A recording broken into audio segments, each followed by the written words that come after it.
One of the largest pillars in China's campaign of economic coercion is its systematic theft of our IP.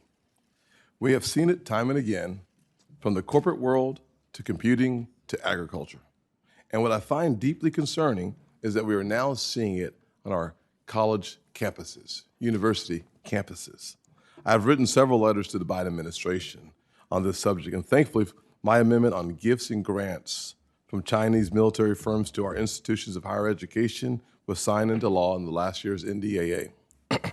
Thankfully, with this report, now the Departments of Treasury and Education will be required to provide a full accounting of the donations that the Chinese military firms are providing to U.S. educational institutions, an important first step in the right direction. Mr. Jaffer, you're an academic. You're on college campuses. Talk to me a little bit about the national security threat that China's influence presents on our college campuses. Thank you, Ranking Member Scott. The idea that we would allow Chinese influence operations to take place on our college campuses through Confucius Institutes, through research collaborations and the like is deeply concerning.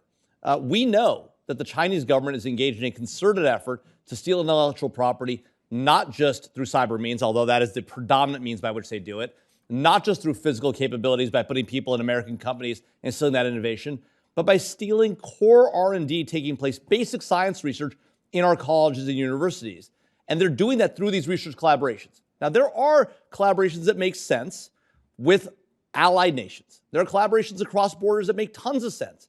But collaborating with Chinese researchers who we know are influenced and pressured by the Chinese government on a regular basis to steal intellectual property simply makes no sense. Taking cash money from Chinese companies who have ulterior motives simply makes no sense. No university should do it, and I applaud you, Senator Scott, for having outed this fact and for calling it out once and again. How do we, if you were in charge, how would you help us stop or reduce the amount of activity on those college campuses? How much further can we go than just the amendment that was a part of the NDAA in spotting it, bringing light to it?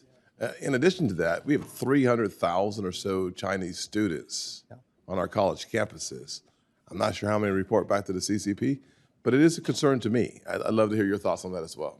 Well, look, we always have to be careful to not tar every Chinese student that's here in the United States with the brush that they're working with the Chinese government. But we have to recognize the Chinese government is engaged in an active effort to bring students here, to bring researchers here, to work with American academics here in this country, pay them to transfer technology. The 1,000 Talents program and the like are a few examples of those. Now, in order to ensure that this doesn't happen, when we bring students in, bring Chinese nationals in, vetting them, frankly, nationals of any country, vetting them well, ensuring they're not a national security risk is an important part of that immigration process, including for students and the like, and researchers. At the same time, federal universities obtain a tremendous amount of federal grant money. They obtain a tremendous amount of federal financial aid for their students. Making those pipelines hard to access, if they continue to allow their research and development to walk out the back door to China, is a very significant penalty you can leverage. Now, I'm not saying we should do that. I'm saying we need to think cautiously about that. At the same time, if our universities are allowing this to happen, and they know it's happening and aren't taking action to stop it, public and private alike, action can be taken to make their lives a lot more difficult. Sounds like a carrot and stick approach, though. I mean, you put the nation and the universities in a strong position to speak clearly and make good decisions with consequences. Without those consequences, to me, it seems like there will be, we cannot reinforce good behavior if all we're saying is please. No, that's exactly right. And it goes to universities, it goes to investors alike. All of us have an incentive to do the right thing, right? To invest in American technology, protect our intellectual property, and ensure innovation stays here, right? We should recognize that because we live in this system of governance, in this economic system, benefiting our adversaries is actually contrary to all of our interests. And as a result, universities already have the incentive to do the right thing. Investors have the incentive to do the right thing. Providing them more incentives and ultimately only reaching for the regulatory stick when you absolutely have to is ultimately, I think, the right approach. Thank you.